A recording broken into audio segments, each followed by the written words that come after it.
part, parce que je ne serai pas toujours de ce monde, et je voudrais qu'il y ait non seulement des gens d'Afrique, du Congo, mais de Madagascar, même de Roumanie, de partout, mais qu'il y ait des gens qui s'attachent au Seigneur, parce que évidemment, pour parler du Seigneur, il faut le connaître. Et il faut aussi être fidèle aux études qui nous donnent la connaissance de la parole. Alors je voudrais dire un mot à nos internautes. Oui, c'est un jeune homme de notre assemblée qui va nous parler du Seigneur aujourd'hui. Mais je voudrais vous saluer parce que je sais que au travers de ce petit appareil, le message est diffusé il est diffusé très loin à travers les réseaux sociaux. Alors j'ai appris cette semaine que il y a quelqu'un qui nous écoutait à Paris. Et ce quelqu'un, c'est une dame qui s'appelle Françoise Bess et qui, lorsque j'ai fait mes études à Paris en 1960, elle était déjà dans l'église avec ses parents. Alors je salue Françoise, si tu entends ce message. Je pense que tu as à peu près mon âge. Nous avons évolué ensemble dans la vie et je suis heureux, non seulement pour une personne, mais pour tous ceux qui écoutent la parole de Dieu, parce que ici, nous n'altérons pas l'évangile, mais nous prêchons Dieu, nous prêchons Jésus-Christ et aussi le salut qu'il nous accorde au travers de son sacrifice à la croix. Alors je n'en dis pas davantage, mais je pense que Simon a pris place, n'est-ce pas? Alors Simon, nous voulons t'entendre avec beaucoup de joie et beaucoup de respect. Merci à toi. Jean-Marie. Tout d'abord, je souhaite saluer ceux que je n'ai pas salués aujourd'hui et saluer nos internautes qui nous suivent. Que la paix de Jésus soit avec vous.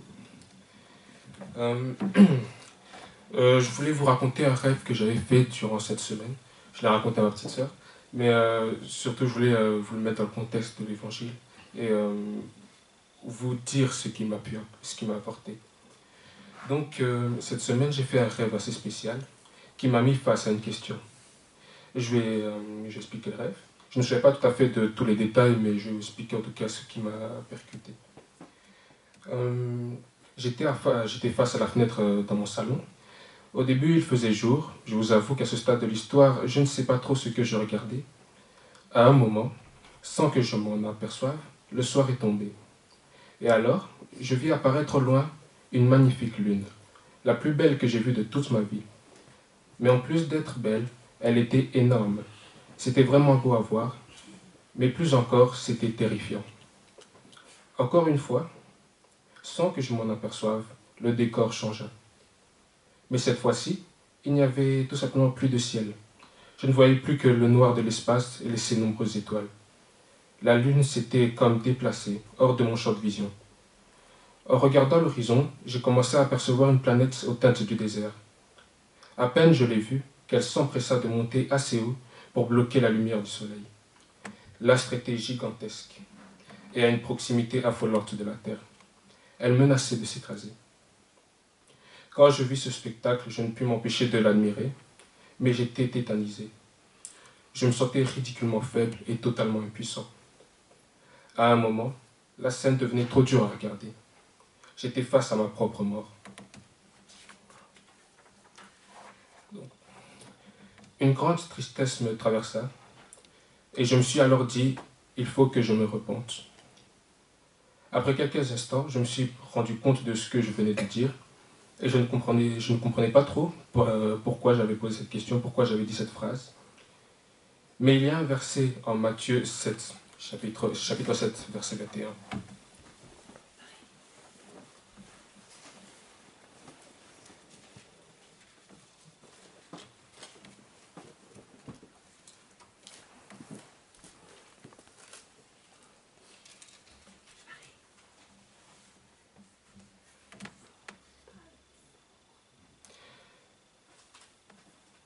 Ceux qui me disent Seigneur, Seigneur, n'entreront pas tous dans le royaume des cieux, mais seulement celui seul qui fait la volonté de mon Père céleste.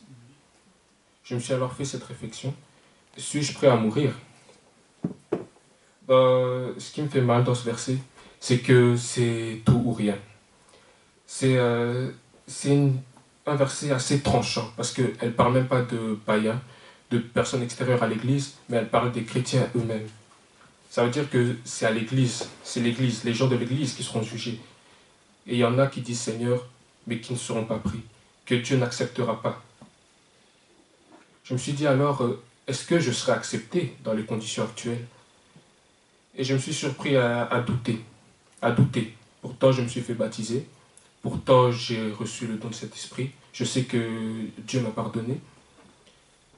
Mais alors, je me dis, pourquoi ce doute? Et je me suis rendu compte d'une chose. C'est que je ne vivais pas par la grâce. Je ne vivais pas par la grâce. Je vivais par la loi. Je pensais qu'il fallait que je plaise à Dieu pour qu'il m'accepte. Je pensais que je devais faire des choses bonnes pour qu'il m'accepte. Alors que non. Il veut que je vienne tel que je suis. Il veut que je reste ici, que je cherche à faire sa volonté et surtout que je sois prêt à donner ma vie pour lui. Que je sois prêt à faire de grandes choses, que tout ce que je fasse pour lui, ce soit par amour. Donc, je me suis alors dit que, bien sûr, que je n'étais pas prêt à mourir. Mais aujourd'hui, si je me suis réveillé, c'est que je dois rendre grâce encore à l'Éternel. Parce qu'il a encore usé de patience envers moi. Il a encore usé de patience envers nous pour que nous puissions nous repentir. Prenons Actes chapitre 7, verset 55, s'il vous plaît.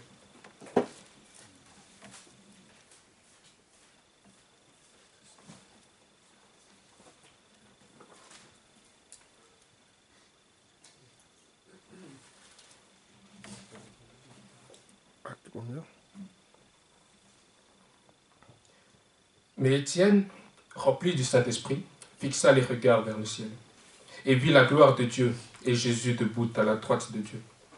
Il dit, « Je vois le ciel ouvert et le Fils de l'homme debout à la droite de Dieu. » Ils poussèrent alors de grands cris en se bouchant les oreilles. Se précipitèrent tous ensemble sur lui, le traînèrent à l'extérieur de la ville et se mirent à le lapider. Les témoins avaient déposé leurs vêtements aux pieds d'un jeune homme appelé Saul. Il jetait des pierres à Étienne qui priait et disait « Seigneur, Jésus, accueille mon esprit. » Puis il se mit à genoux et s'écria d'une voix forte « Seigneur, ne les charge pas de ce péché. » Après avoir dit cela, il s'endormit. Dans la Bible, souvent nous sommes témoins de beaucoup d'histoires de meurtres sanglants. Nous voyons des gens mourir pour Jésus, pour Dieu en général, de manière violente. Mais cette mort m'a été différente, en tout cas que des morts de l'Ancien Testament. Pardon. Parce que cette fois-ci, il acceptait de mourir. Et il le faisait avec joie. Il était prêt. Et quand j'ai lu ce verset, j'étais quand même frappé. Il y avait une très grande différence. Parce que tous les hommes ne sont pas prêts à mourir. Tous les hommes ne sont pas sûrs de mourir, de vouloir mourir, surtout pour Jésus, surtout en tant que chrétien dans l'Église en général. Et moi, je me suis surpris à être lâche, parce que je savais que, j'ai envie de dire, le rêve était un exemple. Parce que quand je fus face à ma propre mort, je regrettais des choses, je voulais me repentir, je n'étais pas prêt à partir. Alors je me suis dit, et qu'est-ce qui a fait la différence dans cet homme? Qu'est-ce qui a permis qu'il ait un tel courage pour pouvoir dire à Dieu que prends mon âme, je suis prêt. Donc, déjà, nous savons tous qu'au baptême, nous recevons le pardon des péchés, mais surtout le don du Saint-Esprit. Est-ce que nous faisons vivre le Saint-Esprit? Est-ce que nous l'étouffons? Est-ce que nous le permettons de se mouvoir dans nos membres? Parce que Étienne, lui, le faisait. Et ça a fait une grande différence. Une différence qui pouvait choquer. Une différence qu'on aurait traité de fou. Les hommes le lapidaient. Et plus il parlait, plus les gens étaient fâchés. Et pourtant, il est mort heureux. Il est mort avec amour. Il est mort dans la joie. Il est mort en se hâtant de mourir quasiment. Et moi, je me suis trouvé alors vraiment très lâche. Parce que je me dis chrétien, mais je ne suis pas prêt à mourir. Je me dis chrétien, mais je ne me vois pas me faire lapider. Enfin, c'est un exemple, mais tout simplement, si un jour, parce que là nous sommes sous les temps de la grâce, nous savons que les tribulations sont en marche, mais si vraiment il y a quelqu'un d'armé, je ne sais pas, comme par exemple dans les pays musulmans, si on pouvait venir avec des armes pour vous empêcher de pratiquer votre foi, est-ce que vous serez prêt à mourir pour lui? Est-ce que vous serez prêt à mourir pour votre foi? Alors j'ai prié, j'ai fait cette prière, j'ai dit Seigneur, pourquoi est-ce que je ne suis pas prêt à mourir? Pourtant je me dis chrétien encore une fois, pourtant je me suis fait baptiser, pourtant j'ai choisi de te suivre, j'ai décidé de te donner ma vie, et pourtant je ne suis pas prêt à me faire baptiser. Et là, il m'a fait me rendre compte d'une chose. Maintenant, je vais vous faire une petite devinette. Il y a une autre personne qui, du jour au lendemain, dans le Nouveau Testament, qui a changé radicalement. Je ne vais pas trop vous donner d'indices, mais juste, est-ce que vous pourriez trouver la personne? Genre, si je commence à vous donner des indices, vous allez les trouver directement, donc ce ne sera pas trop... Non, c'est bien, ouais, non. Je n'ai pas compris la question. Non, c'est pas lui. Non, en fait, je demande si vous pourriez... C'est une petite devinette. Il y a une autre personne qui, du jour au lendemain, a changé radicalement de caractère. Mais j'aimerais que vous me disiez qui. C'est dans le Nouveau Testament. Paul, non. Dans le Nouveau Testament. Lévi, non, non, non. Zaché ou Non. collecteur d'impôts. Non. Non, si je vous donne l'indice, on les trouve directement. Ça fait du comportement, tu as parlé. Pas Ouais, de comportement, de caractère. De caractère. C'est converti ou a changé de... Ancien ou Nouveau Testament? Nouveau Testament. Nouveau Nouveau Testament. Testament même. Judas. Le plus radical. Non. L'unique, mais c'est pas l'unique, il ne change pas de comportement. Bon, je vais vous donner un indice alors. Il aimait... Voilà. Voilà, c'est Pierre. Vous allez sûrement me dire alors pourquoi vous me parlez de Pierre, parce que peut-être que lui n'a pas... c'était pas aussi grand que Paul par exemple, ce genre de choses. Mais Pierre, donc nous allons prendre... nous allons plutôt nous concentrer sur la partie où est renie Jésus. Donc ce verset se trouve en Jean 18, 15, en Luc 22, 55, en Marc 14, 66. On va prendre le Jean. Ouais.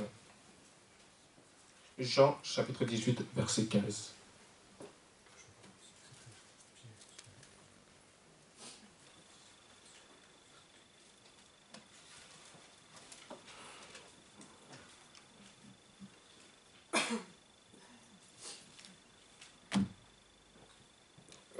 Non, je pense qu'on va prendre la version de Marc. Je crois que c'était cette version-là que je préférais. Si je ne me trompe pas.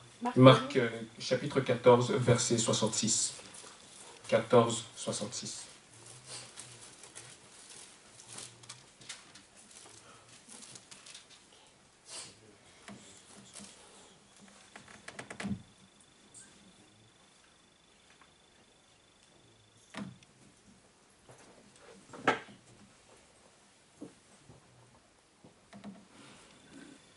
Pendant que Pierre était en bas, dans la cour, une des servantes du grand prêtre arriva.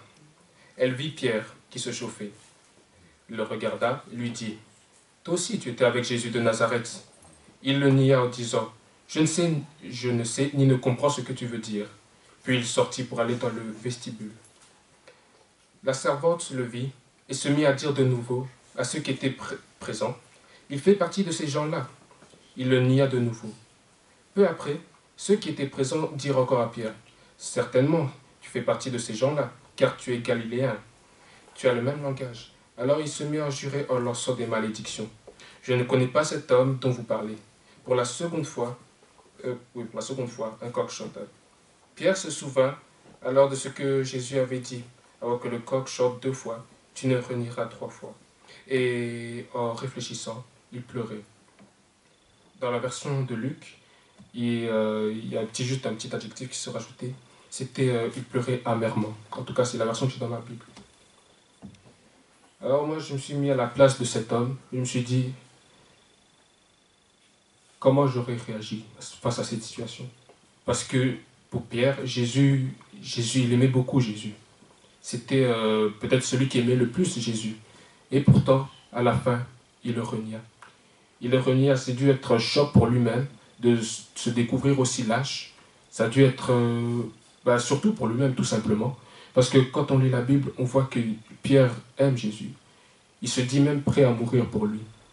Et face à la situation auquel il se disait prêt, il se retrouve tout simplement pas prêt. Il se retrouve face à sa propre lâcheté, sa propre limite. Et au final, il renie Jésus. Alors quand je lis ce verset, je me dis, comment est-ce qu'il a fait pour se relever? Parce que nous, peut-être, si on renie, entre guillemets, si on a de la lâcheté, on renie Jésus, on ne l'a jamais vu. On l'a jamais vraiment, si je peux dire, côtoyé de manière physique. Mais Pierre, lui, il le connaissait. Il a côtoyé de manière physique, il a parlé avec lui, il a peut-être plaisanté avec lui, il a beaucoup prié avec lui. Et pourtant, à la fin, il le trahit. Alors qu'il sait que c'est le Fils de Dieu. Et pourtant, à la fin, ce sera lui qui aura les clés de l'Église. C'est lui qui va diriger le début des Actes des Apôtres. Alors, je souhaite... Attendez, je tourne la page.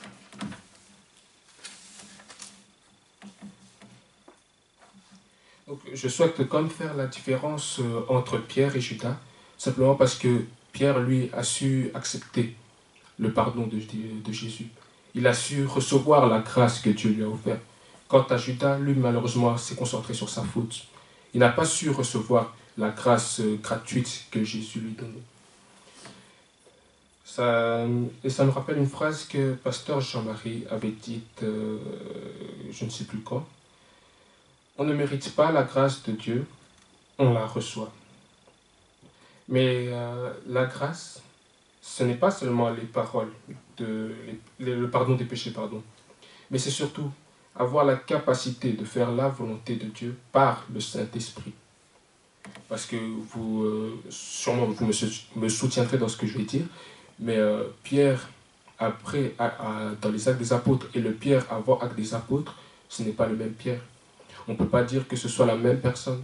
Quelqu'un qui était prêt à renier Jésus. Ensuite, il se mit à parler devant des foules. Quelqu'un qui était prêt peut-être à quitter, prêt à soutenir sa vie, a maintenant été prêt à la donner, Jésus, pour Jésus, pardon. Et moi, je me dis, est-ce que nous sommes prêts à donner notre vie pour Jésus? Pas forcément par notre propre volonté, parce que quand j'ai fait ce rêve, je me suis retrouvé à ma limite. J'ai vu que je ne pouvais pas la donner. De moi-même, comme ça, je ne pouvais pas. Et si c'était moi, en tout cas, qui décidais, je ne pouvais pas, vraiment. Et pourtant, Pierre, lui, aussi lâche qu'il a été, il a changé. Il a changé, pas seulement par ses propres forces, mais parce qu'il a accepté que Dieu pouvait le changer. Parce qu'il a accepté que moi, je suis limité dans ce que je fais. Moi, je suis limité dans mes actes, je suis limité dans mes paroles, je suis limité dans mes pensées. Même mon amour a des limites. Même si j'aime beaucoup quelqu'un, mon amour a des limites. Mais ce ne sera jamais comparable à l'amour de Dieu. Dieu, lui, a un amour infini. Dieu, lui, nous aime inconditionnellement. Encore, Pierre pouvait dire que oui, j'aime Jésus parce qu'il est bon, ou je pouvais dire oui, Jésus, c'est le meilleur des hommes. Mais Jésus, lui, n'avait aucune raison de nous aimer. Il n'avait aucune raison, tout simplement parce que nous sommes, j'ai envie de le dire, trop mauvais. Nous sommes trop mauvais, en tout cas, quand on nous voit, quand on peut porter de la haine pour un autre homme, on sait qu'on est mauvais d'un côté. Et pourtant, Jésus, lui, nous a aimés inconditionnellement.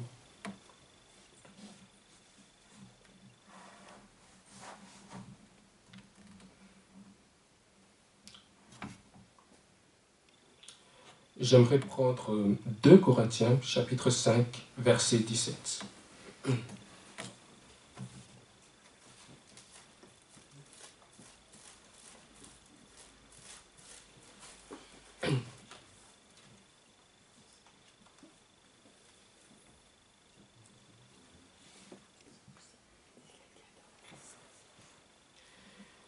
Si quelqu'un est en Christ, il est une nouvelle créature. Les choses anciennes sont passées. Voici, toutes choses sont devenues nouvelles. Et tout cela vient de Dieu, qui nous a réconciliés avec lui par Jésus-Christ, et qui nous a donné le ministère de la réconciliation. En effet, Dieu était en Christ. Il réconcilia le monde avec lui-même, en ne chargeant pas les hommes de leurs fautes. Et il a mis en nous la parole de la réconciliation. Nous sommes donc des ambassadeurs pour Christ, comme si Dieu adressait par nous son appel. Nous supplions au nom de Christ. Nous supplions au nom de Christ. Soyez réconciliés avec Dieu. En effet, celui qui n'a pas connu le péché, il a fait devenir péché pour nous. Amen. C'est quand même un verset assez merveilleux. Parce que quand on se rend compte, on essaie souvent de faire les choses par nous-mêmes. On ne veut pas faire confiance à Dieu. On préfère toute notre vie, souvent pour ceux qui n'ont pas connu Jésus avant, on s'est battu pour nous-mêmes. Si on lâchait prise, il n'y avait personne pour nous rattraper. Il n'y avait personne pour nous tenir. Il n'y avait personne pour nous dire que nous serions sauvés malgré tout. Et pourtant, maintenant que nous sommes chrétiens, pour ceux qui sont convertis, il y a Jésus qui est là pour nous. Il y a Jésus qui a subi le sort que nous devions subir à sa place. Il nous a permis de pouvoir être réconciliés avec Dieu lui-même. Donc ça veut dire que s'il y a une chose que nous devions faire, c'était lâcher tout. Lâcher tout et dire, Seigneur, prends ma vie. Jésus, je t'en prie, prends ma vie. Comme Étienne a pu le faire. Pas seulement au moment de mourir, non, mais dans la vie en général. Parce que ce qui a donné la confiance à Étienne de mourir dans cette situation, c'était l'esprit. C'était le fait qu'il a, le fait qu'il a accepté le don que Dieu lui avait offert. Qu'il avait accepté son pardon, qu'il était prêt à se pardonner lui-même pour ses fautes. Ouais, je trouvais vraiment ça impressionnant. Je parle de mon rêve là toujours. Parce que quand je me suis dit cette phrase, je me suis vraiment mis face à une réalité quand même assez difficile. Je me disais qu'il fallait que je me repente en pensant que j'étais repenti. Et pourtant, je me suis dit cette phrase, mais cette fois-ci elle venait du fond de mon cœur. Pourquoi? Parce que je n'avais pas accepté la grâce que Dieu m'offrait.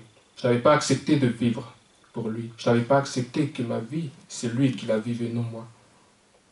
J'aimerais que nous prenions Jean 3, chapitre 3, verset 30.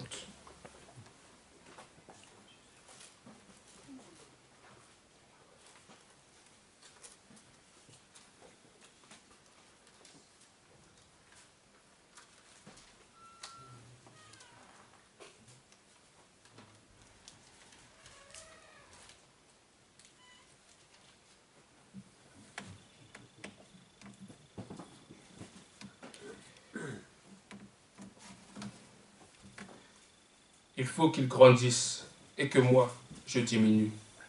Celui qui vient d'en haut est au-dessus de tous. Celui qui est de la terre celui de la terre est de la terre. Et il parle des réalités terrestres. Celui qui vient du ciel est au-dessus de tous. Il rend témoignage de ce qu'il a vu et a entendu. Et personne n'accepte son témoignage. Celui qui a accepté son témoignage a certifié que Dieu est vrai. En effet, celui que Dieu a envoyé dit les paroles de Dieu, parce que Dieu lui donne l'Esprit sans mesure. Le Père aime le Fils et a tout remis entre ses mains. Celui qui croit au Fils a la vie éternelle. Celui qui ne croit pas au Fils ne verra pas la vie, mais la colère de Dieu reste au contraire sur lui. Amen. Amen. Encore une fois, ce verset nous rappelle le grand amour de Dieu. Il nous rappelle que sans lui, il n'y a pas de salut. Il nous rappelle que ce n'est pas nous qui devons vivre, mais c'est lui qu'il faut qu'il croisse. Ce verset, là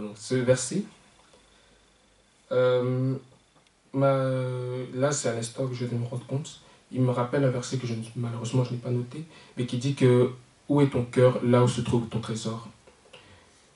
Et maintenant, est-ce que notre cœur se trouve au ciel?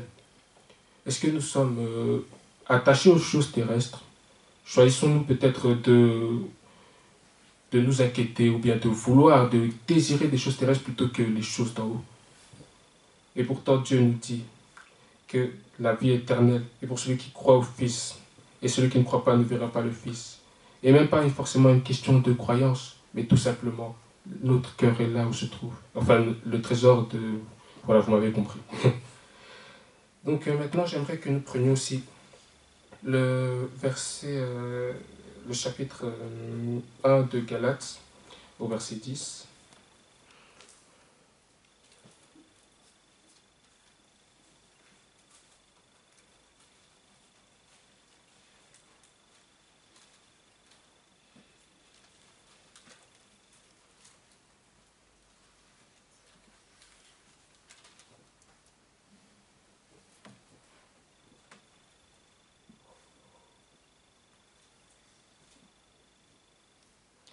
Maintenant, est-ce la faveur des hommes que je recherche ou celle de Dieu? Est-ce que je cherche à plaire aux hommes? Si je plaisais encore aux hommes, je ne serais pas au serviteur de Christ. Alléluia. Ce verset est très clair. Il faut qu'on choisisse notre camp. Nous devons choisir soit d'être prêts à mourir pour Dieu, soit de chercher à plaire aux hommes. Dans cette phrase, Paul nous dit qu'à ce stade-là, c'est Dieu seulement. À ce stade-là, en tant que chrétien, c'est Dieu. Et même si je te cherche encore à plaire aux hommes, je ne ferai pas toutes ces choses. Et pourtant, parfois je me surprends à vouloir l'approbation des hommes plutôt que celle de Dieu, au lieu de chercher toujours son approbation à lui. Que Dieu nous aide. Je vais dire encore un dernier verset.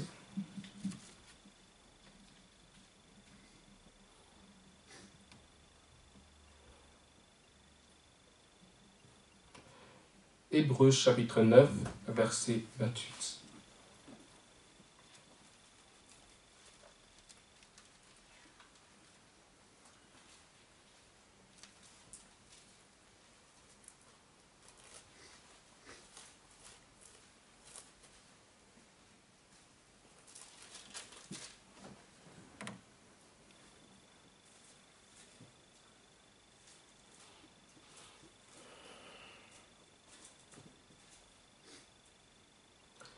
De même, Christ s'est offert une seule fois pour porter les péchés de beaucoup d'hommes.